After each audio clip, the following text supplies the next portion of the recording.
ఈరోజు ప్రభువుని ఆనందపరిచేవారు లేరు. మనుషుల్ని సంతోష పెట్టేవారు ఎక్కువ, సంఘాన్ని సంతోష పెట్టేవారు ఎక్కువ, పెద్దల్ని సంతోష పెట్టేవారు ఎక్కువ, పాస్టర్ని సంతోష పెట్టేవారు ఎక్కువ. దేవుణ్ణి సంతోష పెట్టే సైనికుడు ఎవరు?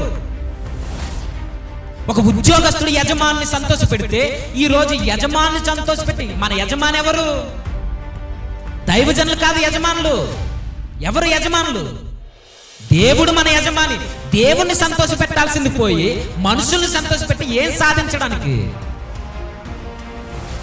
ఒక ఉద్యోగస్తుడు యజమాని సంతోష పెడతాడు తన అధికారిని. మన అధికారి ప్రభువే. మనం ఎవరికి బానిసలం కాదు.